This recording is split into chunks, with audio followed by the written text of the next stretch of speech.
পছন্দ করতে পারলাম। এখন আপনি যতই কাপড় চোপড়টাকে দেখান না কেন, সে ওই প্রথম কাপড়টাই। অন্যদিকে তার সে সামান্য রূপক্ষেপ নাই এবং সামান্য বিবেচনা করতেও সে রাখে। সকলে মিলে বলছে তুমি দেখো, যেটা পছন্দ না হয় দেখে আমরা আরেকটা নেব, কিন্তু সে দেখতেও রাখে।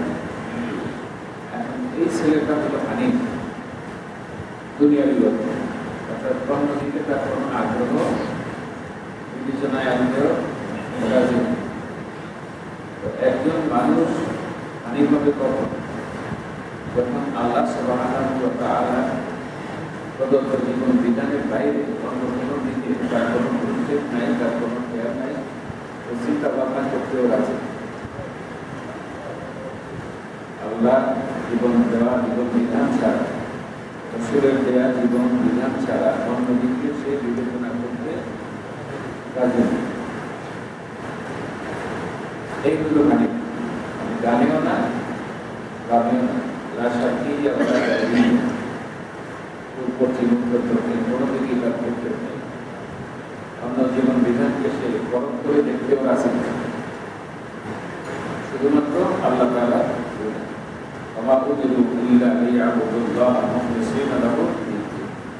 এবং এই জীবনের মধ্যে কোনো ভেজাল থাকবে না।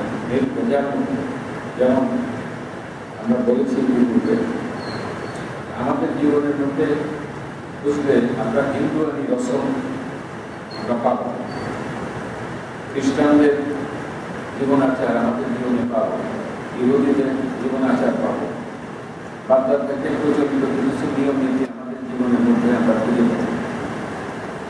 তারপরে সমাজের প্রথা এবং প্রচলিত নিয়মও আমরা আমাদের জীবনের মধ্যে পাব।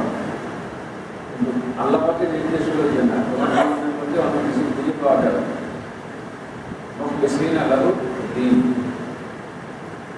মানে তো আমাদের লোকেদের মধ্যে একটা ধারণা যে শুধুমাত্র নামাজ, রোজা, হজ, যাকাত এটাই দিন না, এটা দিন।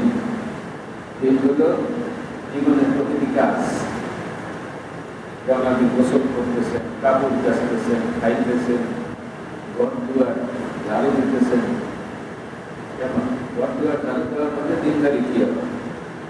দিনদারি হলো ডাইনিং থেকে কাজ শুরু করবে। আর ওই যে প্রচলিত রসম হলো যে রাত্রে ঘর ঝাড়ু দেয় না, এগুলো ঠিক হয় না। এই কারণে রাত্রে ঘর মালা হয়ে থাকতো, আর আপনি কি করলেন? ঘর ঝাড়ু দিলেন।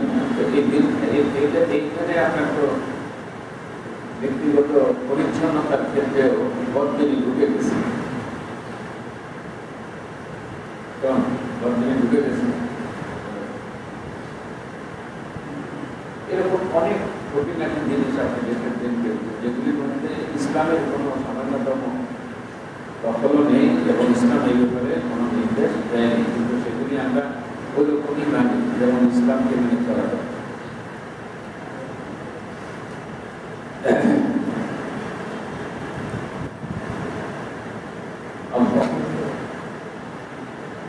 এই ব্যাপারে হযরত আয়েশা সিদ্দিকা রাদিয়াল্লাহু তাআলা আনহা থেকে একটি হাদিস قال رسول الله صلى الله عليه وسلم لا هجرة بعد الفتح ولكن جهاد ونية وإذا استنفرتم فانفروا। হাদিসটি বুখারী এবং মুসলিমে এসেছে, মুত্তাফাক আলাইহ হাদিস।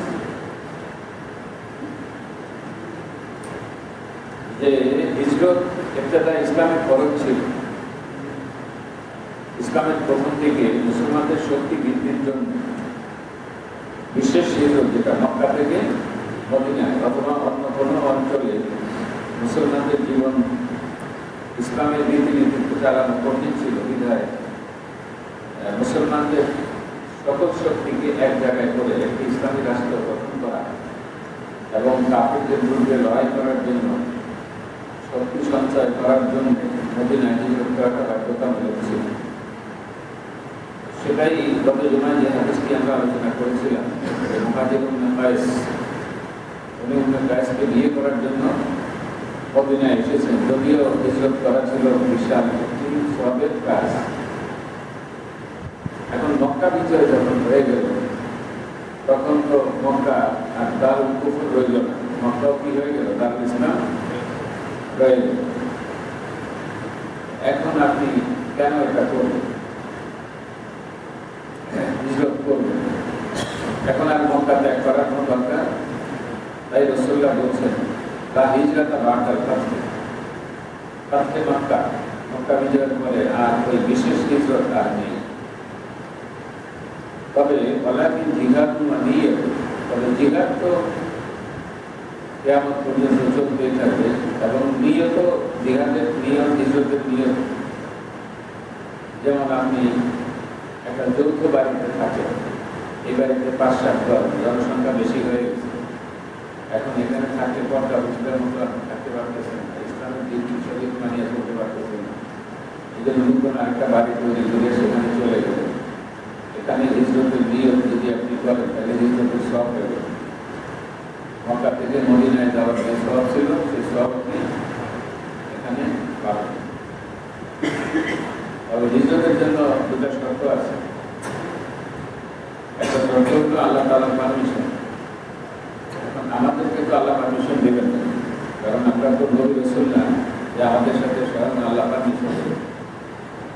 যেমন হযরত ইউনূস আলাইহিস সালাম, তিনি পারমিশন ছাড়া হিজরত করেছিলেন, এটি ছিল তার ত্রুটি আল্লাহর কাছে, এই জন্য তিনি কাজে পাকড়াও করেছেন।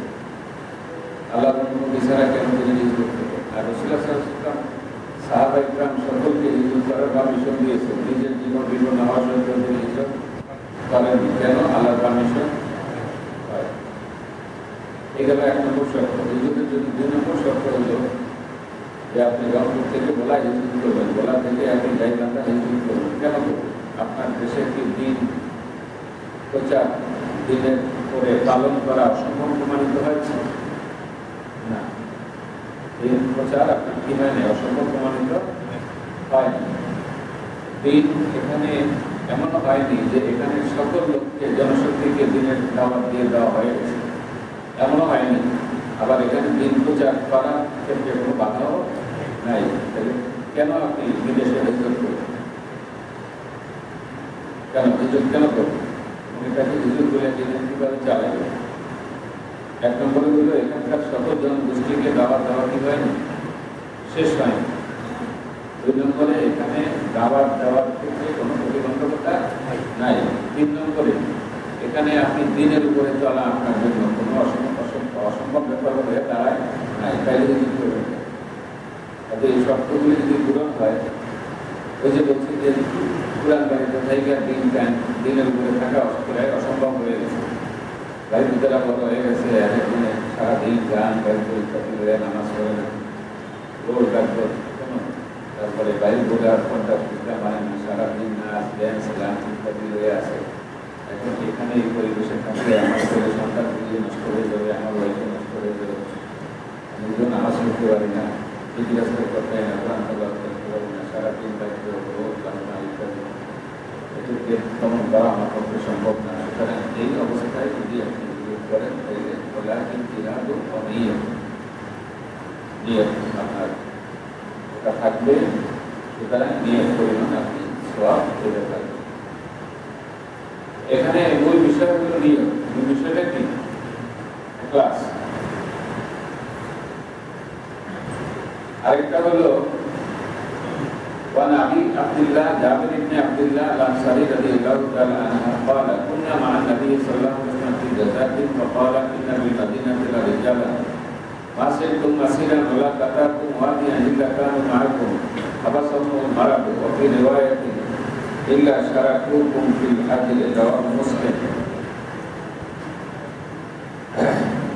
মুসলিম শরীফের একটি হাদিস রাসূলুল্লাহ বলেন, এক জিহাদে তিনি গেলেন, জিহাদে যায় তিনি সাহাবায়ে কেরামকে বললেন যে মদিনায় এমন কিছু লোকজন রয়ে গেছে যারা তোমাদের সাথে আসেনি, তোমাদের সাথে কোনো মাঠ, কোনো প্রান্ত অতিক্রম করেনি, তোমাদের সাথে তারা জিহাদও করেনি, তোমাদের সাথে কোনো যুদ্ধেও অংশগ্রহণ করেনি।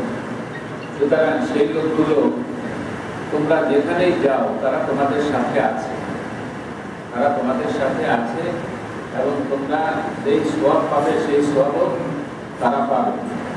কেন? যে তারা অসুস্থতার কারণে আসতে পারেনি, কিন্তু যদি তারা সুস্থ থাকতো তাহলে অবশ্যই তোমাদের সাথে যোগ দিত। তাহলে এখানে জিহাদের মতো একটি বড় আমলের সওয়াব তারা মদিনার বিছানায় শুয়ে শুয়ে পাইল।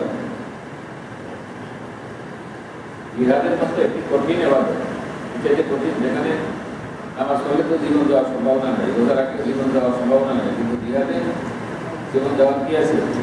সম্ভাবনা আছে। সেই রকম একটি ইবাদতেও বিছানায় শুয়ে শুয়ে তারা সওয়াব পাইল। কেন পাইল? শুধু নিয়তের কারণে। অর্থাৎ যদি তাদের রোগ ব্যাধি না হতো আর রসুল যদি অনুমতি না দিতেন, এখানে দুটা জিনিস, একটা হলো রসুলের অনুমতি, দুটা কাজ তারা করছে। একটা হলো রসুল্লাহ থেকে অনুমতি নিয়েছেন, আরেকটা হলো রোগ ব্যাধির কারণে তারা আসতে পারেনি। এই দুটি কারণে তারা বিছানায় শুয়ে শুয়েও এই সওয়াব তারা পাইছে।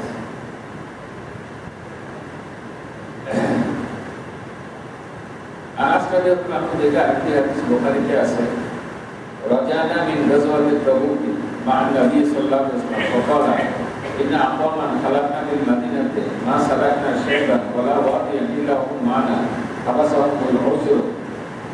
রাসূলুল্লাহ সাল্লাল্লাহু আলাইহি ওয়াসাল্লাম বললেন, তাবুক থেকে ফিরে কিছু মানুষ মদিনায় এমন আছে যে আমরা যেখানে যে মাঠ ঘাট প্রান্ত অতিক্রম করেছি তারা আমাদের সাথে ছিল, তারা আমাদের সাথে ছিল। তো কেমনে ছিল তারা? যে ওজরে তাদেরকে আটকে রেখেছে, যদি ওজন না থাকতো তাহলে তারা অবশ্যই আমাদের সাথে যেত। এই দুটি হাদিস, একটি বুখারীতে একটি মুসলিমে, এ দ্বারা বোঝা গেল যে নিয়ত যদি স্পষ্ট থাকে তাহলে বড় ধরনের কোনো আমল না করেও সে বাসায় শুয়ে শুয়ে কি পায়? সওয়াব।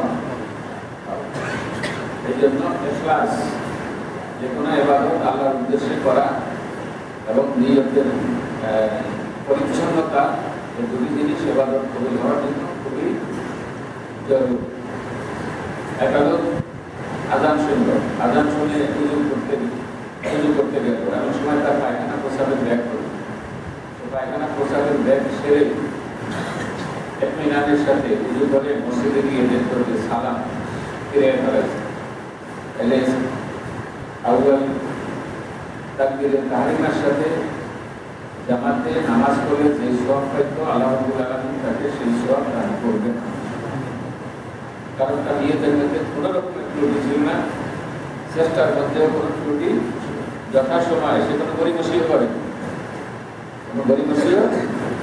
যথাসময়ে সে নামাজের জন্য প্রস্তুতি নিচ্ছিল, কিন্তু এমন সময় তার পায়খানা পেশাবের ব্যাগ হওয়ার কারণে সে আর যথাসময় মসজিদে বসতে পারেনি, অথবা অন্য কোনো শরঈ ওযরের কারণে সে বসতে পারে।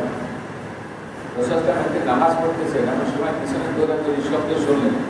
রাসূলুল্লাহ জিজ্ঞাসা করলেন, দৌড়াদৌড়ির শব্দ শুনলাম কেন?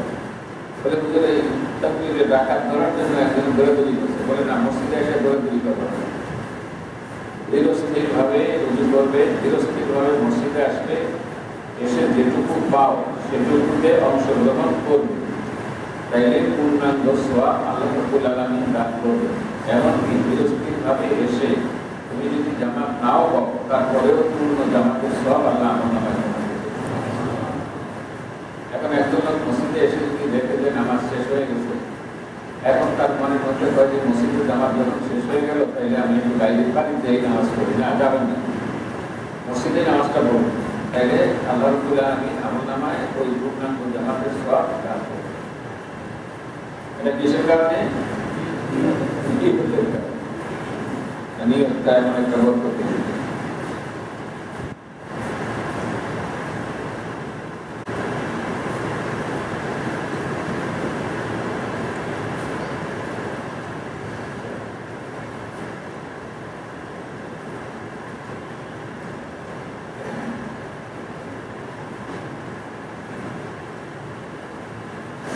আবু ইসহাক সাদ ইবনে আবি ওয়াক্কাস, মালিক ইবনে উবাই ইবনে আব্দুল মান্নাফ ইবনে জাহরা ইবনে কিলাব ইবনে মুররা ইবনে কাব ইবনে দুবাই আল কুরাইশি আজ-জুহরি রাদিয়াল্লাহু আনহু আহাদুল আশরাতিল মাশহুদ লাহু বিল জান্নাহ। তমাম সাদ ইবনে আবি ওয়াক্কাস তিনের প্রকার আশারায়ে মুবাশশারা। কেমন? আজকে গিয়ে সবাই একটা সবক দিই, সেটা হলো আলেমুল্লাহ আমাদের থেকে জেনে আসলে মুবাশশিরার নামটা মুখস্থ করে ফেলি। আমরা মুসলমান, অথচ কত মানুষের কথা জানি। হ্যাঁ, যদি জিজ্ঞাই একজন যে ভাই বিএনপির প্রেসিডিয়াম সদস্যের নাম করছে কইতাম, বিএনপি যে করে ঢুকেও না। আওয়ামী লীগের যদি বলি প্রেসিডিয়াম সদস্যের নাম বলি কইতাম, এই দুই লোকের যদি জিজ্ঞাই যে আশরাফ মুবাশশিরের নাম কইতাম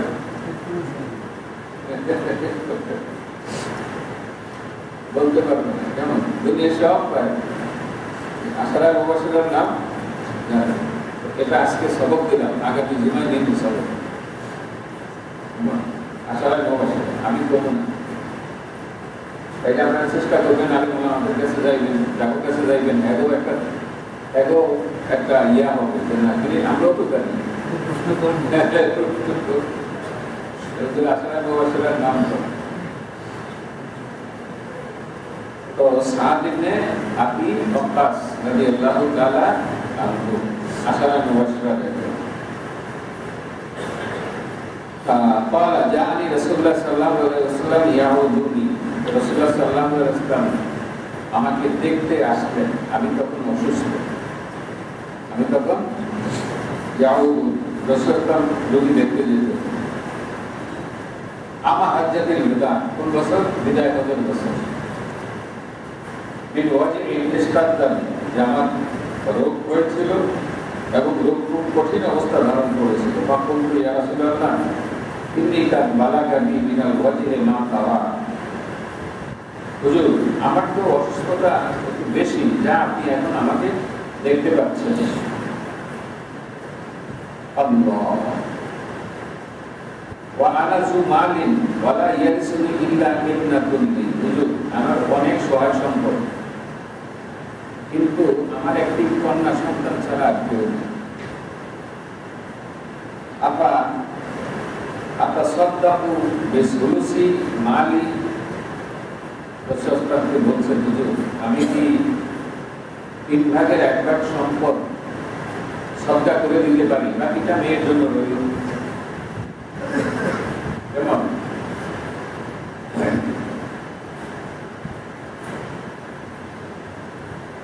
ইল্লা ইবনাতুল লি আপা সাদ্দাকু সুলুসি মালি। قال كنت بشطر يا رسول الله। ও 3 ভাগের 2 ভাগ সুলুসাই, 3 ভাগের 2 ভাগকে আমি সদকা করে দেব। বলছে না, যেভাবে বেশি না। তখন বলেন আশ-শাত্র ইয়া রাসূলুল্লাহ, হুজুর তাইলে অর্ধেক দেই, সদকা করে দেই, অর্ধেক আমার সন্তানের জন্য। তিনি বলেন বলতো ফাসকুলুস ইয়া রাসূলুল্লাহ, হুজুর তাইলে 3 ভাগের 1 ভাগ দান করে দেই, ইয়া আল্লাহর রাসূল। ওয়ালা সুলুস, হ্যাঁ 3 এর 1, ওয়াসুলুসু কাসীর আও কাবীর, তবে 3 ভাগের 1 ভাগও বেশি। 3 ভাগের 1 ভাগ দান করাটাও কি বেশি। ইন্নাকা আনতাযারা ওয়ারাসাতাকা আগনিয়া খায়রুম মিন আনতাযারাহুম আলাতান। তোমার ছেলে সন্তানদেরকে যেমন ফকির হিসাবে রেখে যাওয়ার চাইতে অনাক্ত করে রেখে যাওয়াটা উত্তম। তুমি 3 2 ওসিয়ত করে যাও, সদকা করে যাও, তাইলে তোমার সন্তান অর্থনৈতিক দিক থেকে কি হয়ে পড়বে? দুর্বল হয়ে পড়বে। প্রত্যেক দিলে তো তাও আরো বেশি হয়ে যাবে। তাইলে 3 এর 1 দিতে পারো, তবে সেটাও বেশি। ইন্নাকা আনতাযারা ওয়ারাসাতাকা আগনিয়া, তোমার ওয়ারিসদেরকে ধনী অবস্থায় রেখে যাওয়া খায়রুন, তোমার জন্য ভালো। কিসের থেকে? মিন আনতাযারাহুম আলাতান, তাদেরকে দরিদ্র অবস্থায় রেখে যাওয়ার চাইতে সম্পদশালী করে রেখে যাওয়াটা ভালো। ইয়াতাকাফফাকুনা নাসা, তাইলে তারা মানুষের কাছে হাত পাতা থেকে, মানুষের সাহায্য সহযোগিতা থেকে তারা বেঁচে থাকবে। আর তুমি সব সম্পদ বা বেশিরভাগ সম্পদ যদি দান করে যাও, তাহলে তোমার ছেলে সন্তান ওয়ারিস যারা আছে তারা আবার আরেকজনের কাছে কি করবে? ওয়াইন্নাকা লাম তুনফিকা নাফাকাতান তাবতাগি বিহা ওয়াজহাল্লাহ ইল্লা ওয়াজদতা আলাইহা হাত্তা মা তাজালু ফি ইমরাতাকা। তুমি আল্লাহর পথে যাই দান করো সেটাই আল্লাহর কাছে দান করে বিবেচিত হবে। এমনকি তোমার স্ত্রীর মুখে একটি লোকমা তুলে দিলে সেটাও দান হিসাবেই বিবেচিত হবে।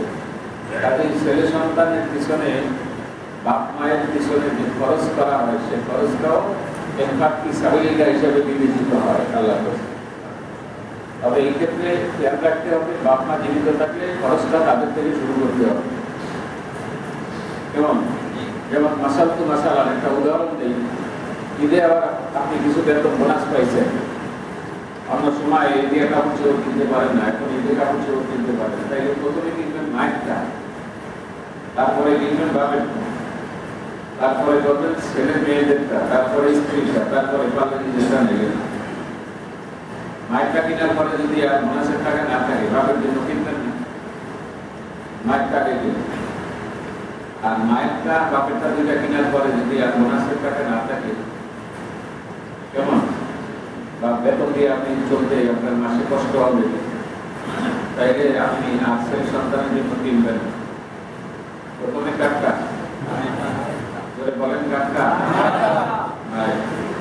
তারপরে কাটটা, তারপরে তারপরে তারপরে এরপরে যদি অন্য কেউ থাকে, যেমন মা নাই, মা না থাকে খালা আছে, তাহলে খালার টাকা কিনতে হবে। বাপ নাই কিন্তু কুকু আছে, চাষা আছে, তাহলে তাদের টাকা কিনতে হবে। বাপের স্থলে কুকু এবং চাষা, মায়ের স্থলে খালা এবং মামা বা নানা, এবং এইভাবে খরচের খাত ইয়াসআলুনাকা মাযা ইউনফিকুন, নবী আপনাকে প্রশ্ন করছে ওরা কি খরচ করবে। কুল, আপনি বলেছেন মা আনফাকতা বালিগি ওয়ালিদাইন, যা খরচ করবে তার আগে পিতা মাতার জন্য খরচ করবে। পিতা মাতা না থাকলে ওই যে মায়ের যারা ছিল, কারা ছিল, খালা ছিল, মামা ছিল, নানা ছিল, তাদের জন্য এইভাবে খরচের খাত। আমরা তো আগে বউটা কিনি, কোরআনটা কিনে বউটা কিনি, আগে নিজেরটা কিনি, এরপরে বাপ মারটা। তো এত বুড়ো হয়ে গেছে, এখন তো আর ঈদ লাগে না। في امرأتك قال فقلت يا رسول الله أخلق بعد أصحابي قال لن تخلق فتعمل عملا تبتغي به وجه الله إلا أردت به درجة ورفعة ولعلك أن تخلق حتى ينتفع بك أقوام يضر بك آخرون اللهم إن لأصحابي هجرتهم ولا تردهم على أعقابهم لكن البائس سعد بن خولة يرسلني له رسول الله صلى الله عليه وسلم أن مات بمكة متفق عليه হাদিসটি বুখারী এবং মুসলিমে আছে। এই এক তৃতীয়াংশ অনেক বেশি অথবা অনেক বড় তোমাদের ওয়ারিসগণকে একেবারে নিঃসম্বল অবস্থায় মানুষের কাছে ভিক্ষার জন্য হাত পাতা অবস্থায় রেখে যাওয়া অপেক্ষা তাদেরকে ধনবান করে রেখে যাওয়াই উত্তম। তুমি আল্লাহ সন্তুষ্টির লাভের উদ্দেশ্যে যাই ব্যয় করো না কেন তার প্রতিদান তুমি পাবে, এমনকি তোমার স্ত্রীর মুখে যা তুলে দেবে তার প্রতিদানও তোমাকে দেয়া হবে। আবু ইসহাক হাদিসের বর্ণনাকারী বলেন, আমি বললাম ইয়া রাসূলুল্লাহ, আমি কি আমার সঙ্গীগণের অর্থাৎ যারা হিজরত করছে সঙ্গীগণের পর মক্কায় থেকে যাব? তিনি বলেন, তুমি থেকে গিয়ে আল্লাহ সন্তুষ্টি লাভের উদ্দেশ্যে যে কাজই করবে তাতে তোমার পরলৌকিক মর্যাদা ও সম্মান অবশ্যই বৃদ্ধি পাবে। অর্থাৎ অন্য সাথীরা তো হিজরত করেছে, এখন আমিও কি হিজরত করবো না মক্কায় থাকবো? তো রাসূল তখন বলেন, হিজরত তো মহা সওয়াবের কাজ, কিন্তু মক্কা থেকে যদি সেই সওয়াবের কাজগুলি তুমি আঞ্জাম দাও তাইলে তুমি সেই সওয়াবটা। এটাই হচ্ছে আমাদের এই হাদিসের প্রতিপাদ্য বিষয়, যে আপনি হিজরত না করে হিজরতের সওয়াব পেলেন। কিসের কারণে? শুধু নিয়তের কারণে। স্ত্রীর মুখে হাত তুলে দিলেন কিসের কারণে? সওয়াব পেলেন নিয়তের কারণে। কাজেই আফজালুদ দিনারি দিরহাম ইউনফাকু রাজুলু আলা আয়ালিহি ইলা আখিরিল হাদিস আও কামা ক্বালা আলাইহিস সালাতু ওয়াস সালাম। সর্বোত্তম খরচ হলো যেই টাকা, দিনার, আফজাল দিনার, সর্বোত্তম দিনার টাকা হলো ওই টাকা যেই টাকা মানুষ তার পরিবার পরিজনের জন্য খরচ করে, এবং পরিবার পরিজনের জন্য খরচ করে, সেটা হলো সর্বোত্তম খরচ। এখন আপনি পরিবার পরিজনের জন্য টাকা খরচ করলেন, ওরা নামাজও পড়লো না, রোজা রাখলো না, গাছও ফেলে ইয়াও বেঁচে একটা দায় দিব কে? এই জন্য সর্বোত্তম খরচ তাদের পিছনে করবেন, তাদের ব্যাপারে আপনার কি আছে? দায়িত্ব, কর্তব্য আছে। عن أبي هريرة رضي الله تعالى عنه قال قال رسول الله صلى الله عليه وسلم إن الله تعالى لا ينظر إلى أجسامكم ولا إلى صوركم ولكن ينظر إلى قلوبكم رواه مسلم। আবু হুরায়রা থেকে বর্ণিত, তিনি বলেন রাসূলুল্লাহ সাল্লাল্লাহু আলাইহি ওয়াসাল্লাম বলেছেন, মহান আল্লাহ তোমাদের শরীর আকৃতি প্রতি দেখবেন না, বরং তোমাদের অন্তর শরীরের প্রতি দেখবেন।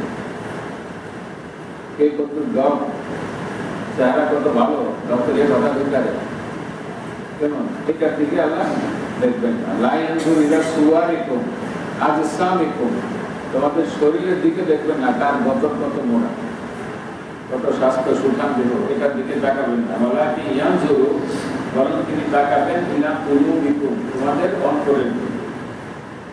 হাদিসটি মুসলিম শরীফে উল্লেখ আছে। আরেকটি হাদিস হলো রাসূলুল্লাহ সাল্লাল্লাহু আলাইহি ওয়াসাল্লাম থেকে বর্ণনা করেছেন আবু মুসা আশআরী। আবু মুসা আশআরী রাদিয়াল্লাহু তাআলা আনহু তিনি বলেন,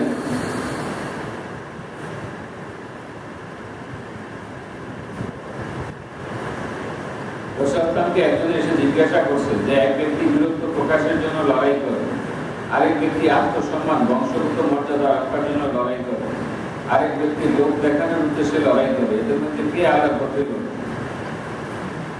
একজনে জেল কাটতে আছে, কেমন রাজনীতি করিয়া, আরেকজনে ইসলামী আন্দোলন করিয়া ইসলামী রাজনীতি করিয়া জেল কাটতেছে। যার তো দুজনেই কাটতেছে, একজনে প্রচলিত রাজনীতি করিয়া কি খাইছে, জেল কাটতেছে, মামলা মোকদ্দমার আসামি হয়ে, আরেকজনে ইসলাম কায়েম করার জন্য আন্দোলন করে সে কি করেছে, জেল কাটতেছে। সব কার হবে? রাসূলুল্লাহকে এই প্রশ্ন করা হয়, ইয়া রাসূলুল্লাহ কি হবে? قال রাসূলুল্লাহ বলেন, ইজা তাকাল মুসলিমানি বিসাইফিহিমা আও وقال رسول الله صلى الله عليه وسلم يقاتل شجاعة ويقاتل حمية ويقاتل رياء أي ذلك في سبيل الله, কোন লড়াইটা আল্লাহর পথে বলে বিবেচিত হবে? فقال رسول الله صلى الله عليه وسلم রাসূলুল্লাহ বলেন, মান কাতালা লিতাকুনা কালিমাতুল্লাহি হিয়াল উলিয়া, যে ব্যক্তি আল্লাহর কালেমাকে বুলন্দ করার জন্য, আল্লাহর কথাকে সুউচ্চ করে তুলে ধরার জন্য যে ব্যক্তি লড়াই করলো, ফাহুয়া ফি সাবিলিল্লাহ, সেটা আল্লাহর পথে বলে বিবেচিত হবে। কিন্তু প্রচলিত কোনো রাজনীতি করে যাতে পরবর্তীতে দল যখন ক্ষমতায় যায় তখন এই জায়গায় ইস্যু করিয়া বড় পোস্ট ভাগাবার জন্য যে আমি জেল কাটছি, 10 বছর জেল কাটছি, তাদের সভাপতির পোস্ট আরেকজনের দিকে নিতে হয়, দলের জন্য এত কিছু করলাম, এর জন্য করছে দলের জন্য, স্পষ্টতই বলে যে দলের জন্য এত কিছু, দলের জন্য, সবাই যারা দলের, আরেক দল করছে ইসলামের জন্য। এখানে রাসূলুল্লাহকে জিজ্ঞাসা করা হলো যে দলের জন্য, বংশের জন্য যে ব্যক্তি লড়াই করলো আর আল্লাহ জিহাদ পথে জিহাদ করার জন্য লড়াই করলো, কারটা আল্লাহর পথে জিহাদ করে বিবেচিত হবে? লিতাকুনা কালিমাতুল্লাহি হিয়াল উলিয়া, আল্লাহর কালেমা এটিকে বুলন্দ করার জন্য, উঁচু করার জন্য যে লড়াই করছে, ফাহুয়া ফি সাবিলিল্লাহ, সেটাই হবে আল্লাহর পথে। হাদিসটি বুখারী এবং মুসলিম উভয় হাদিসে আছে। আরেকটি জটিল হাদিস, জটিল কেমনে? আন্না রাসূলুল্লাহ আন্না নবী সাল্লাল্লাহু আলাইহি ওয়াসাল্লাম قال, রাসূলুল্লাহ বলেন, হাদিসটি হলো সুফাই ইবনে হারিস সাকাফি থেকে, মানে একজন সাকাফি থেকে আমার মনে পড়লো, দেখেন বাংলাদেশ সম্পর্কে লোকেদের স্টাডি অনেক বেশি। একটা চুল কাটতে গেছি সৌদি আরবে, মক্কা শরীফে, আমাদের বাংলাদেশের কথা জিজ্ঞাসা যে হাসিনার অবস্থা কি আর খালেদার অবস্থা। আমি বললাম যে খবর দুনিয়া খবর রাখে। তারপরে খালেদার স্বামী যে জিয়াউর রহমান ছিল, এটাও সে জানে। এবং সে এই দেশে গণতন্ত্র প্রতিষ্ঠার জন্য যে ভূমিকা আছে, ইসলামী দলগুলি শেখ মুজিবুর রহমান নিষিদ্ধ করছিলেন, সে আবার এগুলি নিষিদ্ধতা তুলে নিয়েছে, এই খবরও রাখতে হয়। আর এখানে আমি সিঁড়ির উপরে টাকা পাই না, কোথায় কি করবো, সিঁড়ির উপরে বসে রয়েছি। তাই থানায় কাবার সামনে আসর নামাজের পরে ইফতারের জন্য অপেক্ষা করছি। একজনে আমার জিজ্ঞাসা করে যে নাইকি বাংলাদিনা বললাম যে বাংলাদেশ। তাদের সাথে সে প্রশ্ন করলো, আচ্ছা আলম মান ফাতাহ আউয়ালান বাংলাদেশ, এই তুমি জানো বাংলাদেশে প্রথম ইসলাম নিয়ে গেছে কে? আমাকে জিজ্ঞাসা করে। আমি বললাম যে মোহাম্মদ বিন কাসেম। সে বললো মোহাম্মদ বিন কাসেম আস-সাকাফি। তুমি এটা জানো না? সাকিব গোত্রের মানুষ। মানে আমার কথার মধ্যে সে সংশোধন দিল, হযরত বিন ইউসুফের ভাই বেটা মোহাম্মদ বিন কাসেম আস-সাকাফি। এটি কইতে আমি ভুল করছি, এই জন্য সে আমার শ্রদ্ধা দিল যে আস-সাকাফি। আমি দেখলাম বাপরে বাপ, নাম দেয় পর্যন্ত বাংলাদেশ সম্বন্ধে এত জানে। আর এই বেলায় জিজ্ঞাসা করলাম তোমার বাড়ি কিনা, এই বাড়ি না আমি নাসর, মিশর পায় না, মাসর বলে, মিশর থেকে আসে। মিশরই লোক, আমাদের দেশে ইসলামের একেবারে আগমন থেকে আরম্ভ করে এই পর্যন্ত টোটাল ইতিহাস সে জানে, বর্তমান অবস্থা কি। ইফতার করতে করছি, আরেকটি লোক আমাকে জিজ্ঞাসা করল, আচ্ছা ইসলামের জন্য তোমরা কোনো সময় জেলটা খাচ্ছো? ইসলামের জন্য কোনো জেল খাইছে? বলে হ্যাঁ, আমাদের নেতারা তো এই 8 বছর জেল খাবে। 8 বছর? আমরা খালি 85 বছর, 8 বছর। মানে মিশরে এখন মুসলিমের লোক আমাকে বললে যে আমরা মিশরে ইসলামী আন্দোলনের জন্য জেল খাটি আজকে 85 বছর, আর তোমরা সবাই 8 বছর।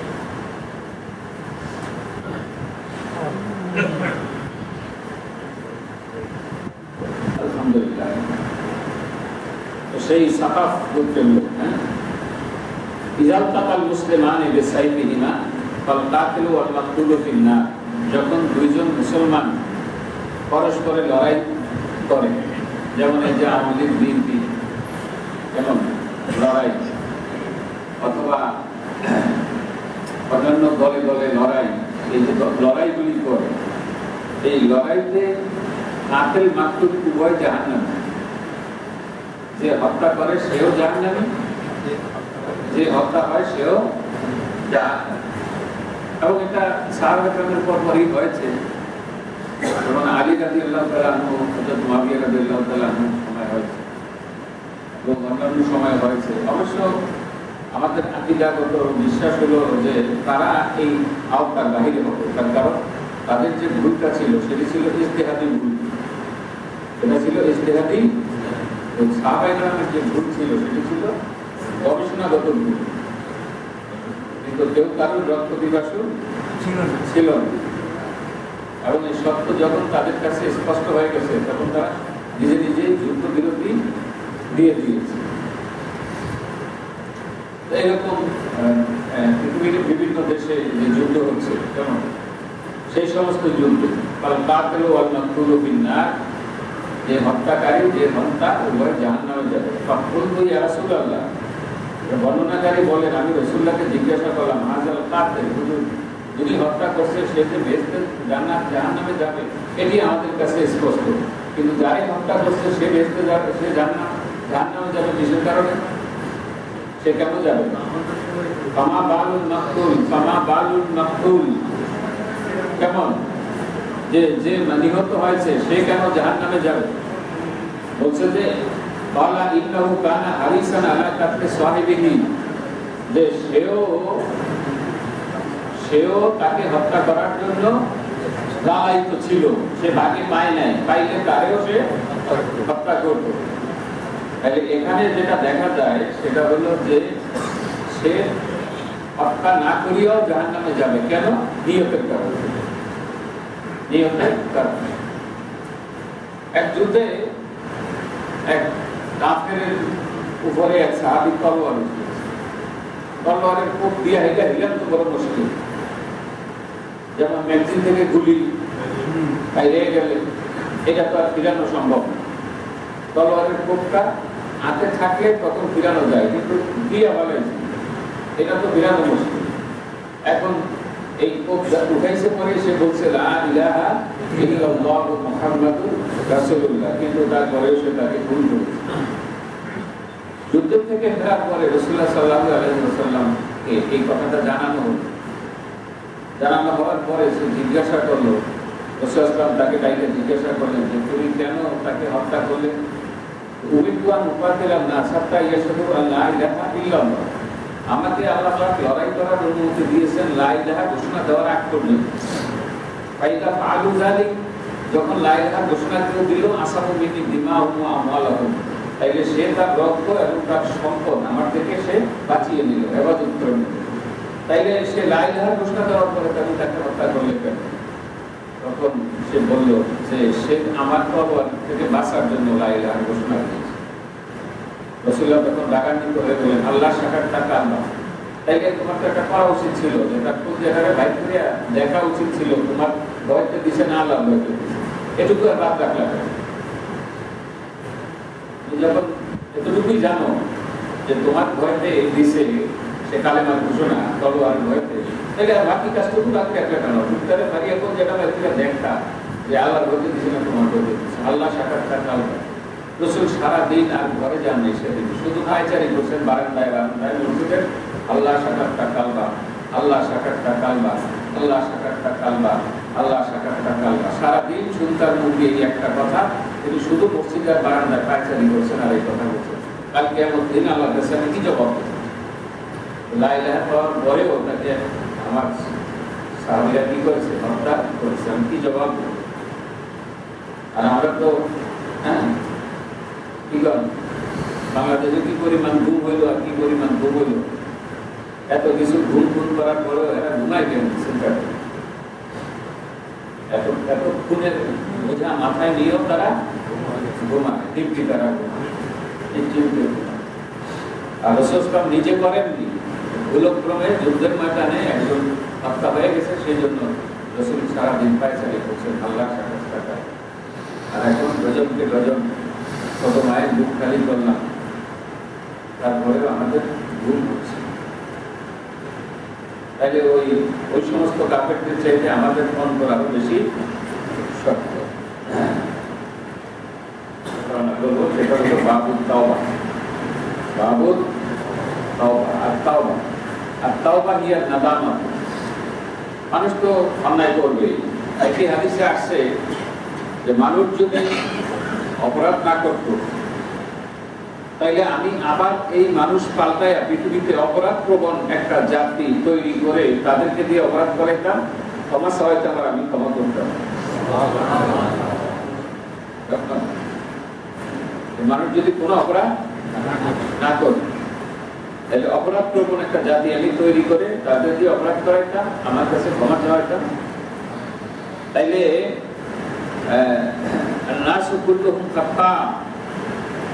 হাদিসে আসছে যে সব মানুষই অপরাধী, তবে এই অপরাধীদের মধ্যে সর্বোত্তম ভালো অপরাধী হলো কে? যারা আল্লাহর কাছে কি করে? তওবা করে। অপরাধ করার পরে কি করে? তওবা করে। তওবা ইচ্ছাকৃত কোনো অপরাধ নয়। যেমন আল্লাহ কোরআনে হাকিমে বলেছেন ইন্নামাত তাওবাতু লিল্লাযিনা ইয়ামালুনা সুআ বিজাহালাহ সুম্মা ইয়াতুবুনা কারীম। তওবা কেবল তাদের জন্যই বরাদ্দ, তাদের ভাগ্যে তওবা জুটবে যারা না জেনে অপরাধ করেছে, অতঃপর তারা আল্লাহর কাছে অতি দ্রুত আনকারীম অতি দ্রুতই তারা তওবা করে ফেলেছে, তাদেরকে আল্লাহ পাক তওবা নসিব করবে। লাইসাতিত তাওবাতু লিল্লাযিনা ইয়ামালুনা সুআ বিজাহালাহ, যারা লাইসাতিত তাওবাতু লিল্লাযিনা ইয়ামালুনা সুআ হাত্তা ইযা হাদরা আহদাহুল মাউত, ওই সকল লোকদের ভাগ্যে কোনো তওবা নেই, তাদের ভাগ্যে কোনো তওবা নেই যারা অপরাধ করতেই আছে এমনকি মৃত্যু যখন এসে গেল তখন বললো যে ইন্নী তুবতুল আন, আমি এবারে তওবা করলাম। এদের কপালে কোনো তওবা নেই। লাইসাতিত তাওবা কথার ধরনটা দেখেন। একজনে আপনার কাছে অপরাধ করে আয়া মাফ পেয়েছে যে না জায়গায় তোরে মাফ করতে পারবো না, তুই যে অপরাধ করছো। আর বেশির আগে তাহলে যার তো কোনো মাফ নেই, বেশির আগে গেলে কি বলে তোর কোনো মাফ নাই। এখানেও আল্লাহ পাক বলছেন লাইসা ফিত তাওবা, তাদের কোনো তওবাই নেই। যারা জেনে শুনে অপরাধ করতে থাকবে আর মৃত্যু উপস্থিত হলে বলবে যে আমি এবার তওবা করলাম। হুজুর দেখো জন করে হুজুর বলাও, কেমন যে গ্রন্থি এই গ্রন্থি হুজুর করে বলাও, তাহলে বড় মসজিদের ইমাম সাহেবকে বলাও, কলিবর্তী ইমামকে বলাও, আমি কি করব? তওবা করব। এখন তওবা, এই তওবা যদি আমাদেরটা কবুল করে তাহলে ফেরাউনটাও তো কবুল করতে পারবে। ফেরাউন একটা গপ করে ঈমান আনছিল, কেমন খুব সুন্দর ভাষায় সে ঈমান এনেছিল। এখন তওবা কাকে বলে? মৌখিক আমরা যে তওবাটা করি, তওবার যে শব্দ আছে এটা অবশ্যই গুরুত্বপূর্ণ, কিন্তু এটা গুরুত্বপূর্ণ কখন? যখন কর্মনীতি পরিবর্তন করার পরে মুখেটা উচ্চারণ হয়, তখন হলো কি এটা গুরুত্বপূর্ণ। আর কর্মনীতি পরিবর্তন না করলে এটা কোনো গুরুত্ব নাই, এটা তখন প্রহসনে পরিণত হয়। তাহলে তওবার এক নম্বর শব্দ হইল আর রুজআতু, ফিরে আসা। তওবার এক নম্বর কথা হলো কি ফিরে আসা। যেমন আমি আগে চুরি করতাম, এখন চুরি করি না, তওবা। আস্তাগফিরুল্লাহ একবারও কই না, আস্তাগফিরুল্লাহ আল্লাযী লা ইলাহা ইল্লা হুয়াল হাইয়ুল কাইয়্যুম ওয়া আতুবু ইলাইহি, এই শব্দ আমি একবারও উচ্চারণ করিনি। কিন্তু আগে চুরি করতাম, এখন করি না। আগে মিথ্যে কথা বলতাম, এখন বলি না। আগে নামাজ পড়তাম না, এখন নামাজ পড়ি। আগে বেপরদায় চলতাম, এখন পর্দা করি। অর্থাৎ যেই কাজের জন্য তওবা, সেই কাজটা পুনরায় না করা। এতে যদি আস্তাগফিরুল্লাহ শব্দ একবারও সে না উচ্চারণ করে, তাইলে এটা তওবা হিসাবে কি হবে? বিবেচিত হবে। আর বারে বারে সে তওবার শব্দটা উচ্চারণ করলো, কিন্তু কাজ থেকে বিরত থাকলো না, এটি তওবা বলে বিবেচিত হবে না। তাইলে তওবার এক নম্বর কথা হলো আর রুজআতু, ফিরে আসা। দুই নম্বর কথা হলো আর নাদামাতু, লজ্জিত হওয়া, যে অতীতে যে কাজটা করেছি। যেমন একজনে নামাজ পড়ে নাই, এখন নামাজ পড়তেছে, তওবা করছে, তাইলে পিছনের যে তওবাটা, সে যে নামাজ না পড়ার তওবা করলো, এর অর্থ হইল যে সে এখন নামাজ নিয়মিত পড়তেছে। আর অতীতে যে সে নামাজ পড়েনি, এই জন্য তার মধ্যে অনুশোচনা আছে, তার মধ্যে অস্থিরতা আছে, কিভাবে সে মাপ পাবে, এই জন্য তার মধ্যে চিন্তা ভাবনা আছে। তাহলে দুই, একটা হলো ফিরে আসা, দুই নম্বর হলো লজ্জিত হওয়া, তিন নম্বর হলো যেই কাজটা থেকে আমি তওবা করলাম সেটি কি আল্লাহর হক না বান্দার হক? যদি আল্লাহর হক হয় তাইলে আল্লাহর হকটা আদায় করার চেষ্টা করা। যেমন হজ করি নাই, এখন তওবা করেছি, তাইলে হজটা আদায় করে দেওয়া। এবং রোজা রাখিনি, এখন তওবা করেছি, তাইলে যতটুকু সম্ভব রোজা রাখতে থাকা। নামাজ পড়িনি, যতটুকু সম্ভব এখন তাজা নামাজ আদায় করা। যতটুকু সম্ভব, কতটুকু সম্ভব সেইটা আমি বিবেচনা করলে হবে না, এটা আল্লাহ বিবেচনায় আসতে হবে। আল্লাহ বুঝতে হবে যে না, বান্দার পক্ষে এর থেকে বেশি কিছু করা সম্ভব ছিল না, তাই এতটুকু করতে হবে। এটা হলো আল্লাহর হক যদি হয়, তাই কেমন। আর যদি বান্দার হক হয়, যেমন একজন সরকারি চাকরি অবস্থায় ঘুষ পেয়েছে, তাইলে তখন সে এই 16 কোটি মানুষের কিভাবে টাকাটা ফিরে দিবে? কেমন একজন ড্রাইভার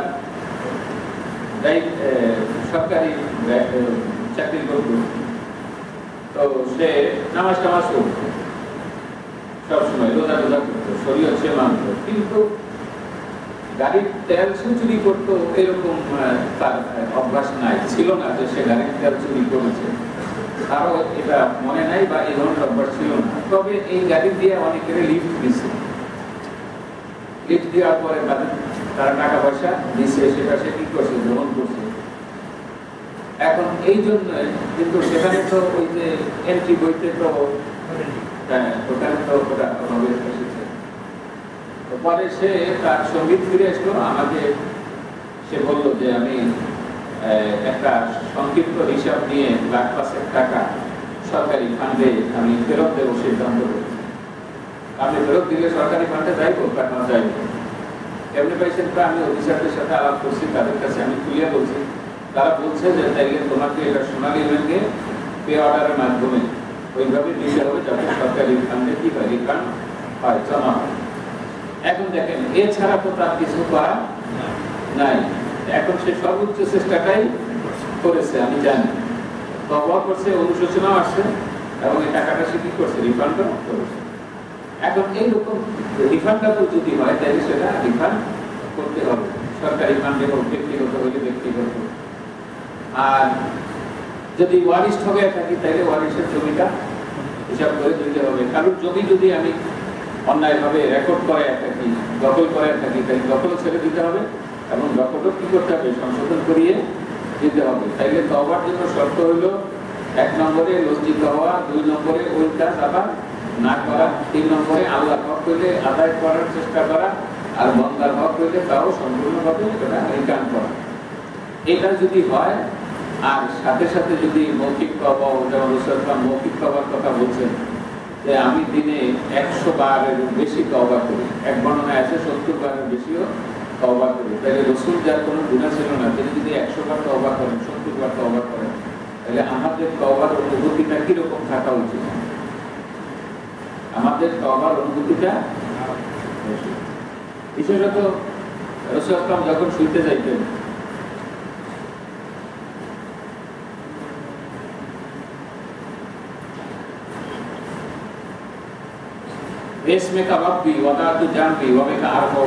আল্লাহ আপনার নামেই আমি আমার পিঠটা বিছানায় রাখলাম, আবার আপনি যদি অনুমতি দেন তাইলেই কেবল এই বিছানা থেকে পিঠ আমার উঠবে, নাইলে আর উঠবে না।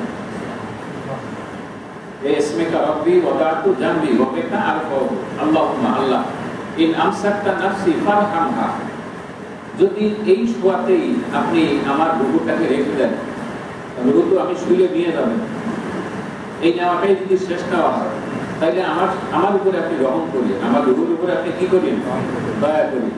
আসাল তাহা, আর যদি দয়া করে আমার শরীরে আমার রুহুটাকে ফেরত দেন, আপনার নেককার বান্দাদেরকে যেভাবে আপনি হেফাজত করেছেন, আমাকেও আপনি সেভাবে হেফাজত করেন। এখানে প্রণিধানের বিষয় হলো যে ইবাদাকা সালিহিন, রাসূল বলছেন আপনার নেককার বান্দাদেরকে যেভাবে হেফাজত করেন। তাহলে রাসূলের চাইতে নেককার বান্দা হেফাজতকারী কে?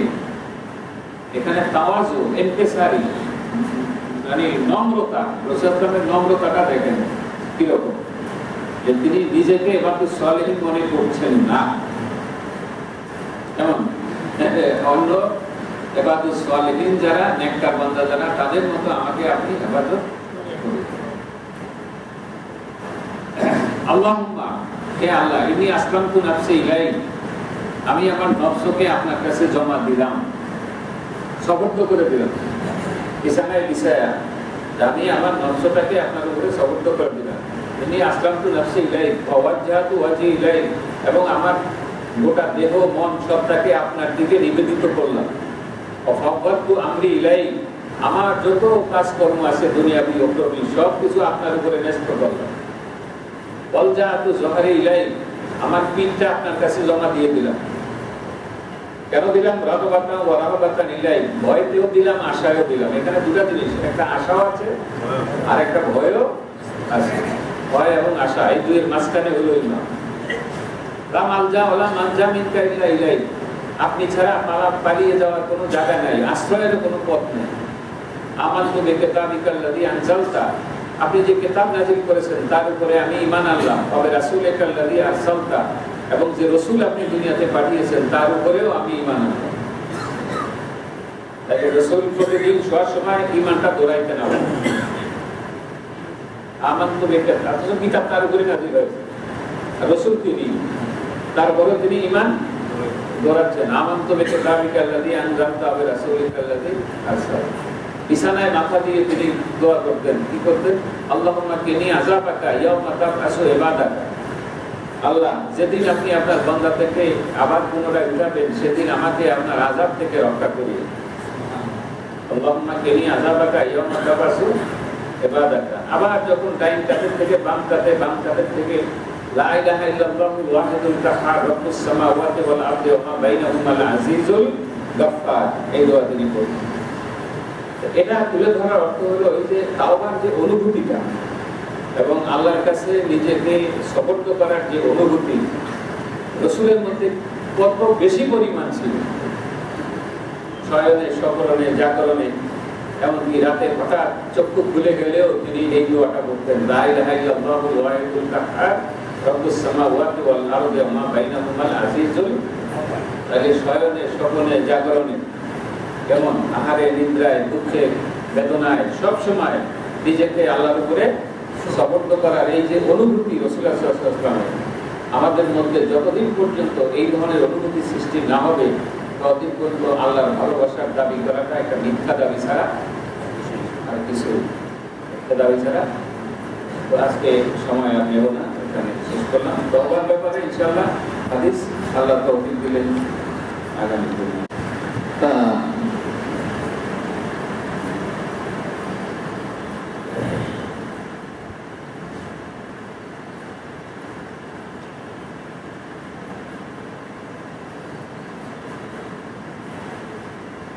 একজনের প্রশ্ন করেছেন, হিন্দুস্তানের সাথে মুসলমানদের যে যুদ্ধ হবে সেই যুদ্ধে যারা শহীদ হবে, হুজুরে পাক সাল্লাল্লাহু আলাইহি ওয়াসাল্লাম বলেছেন তার সাথে বদরের যুদ্ধে যে সাহাবীরা শহীদ হবে তারা যে মর্যাদা পাবে, কিন্তু মুসলমানদের যুদ্ধে যারা শহীদ হবে একই মর্যাদা বা সম্মান পাবে।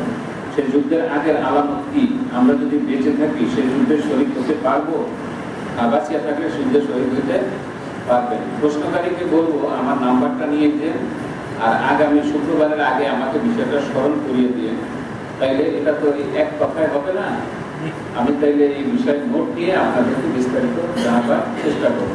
প্রশ্নকারী আমার টেলিফোন নিয়ে যায়, আগামী শুক্রবারের আগে আমাকে টেলিফোন করে একটু স্মরণ করাই দিন, তাইলে আমি এই ব্যাপারে নোটটা তৈরি করে নেব ইনশাআল্লাহ। যারা আসছেন তাদেরকে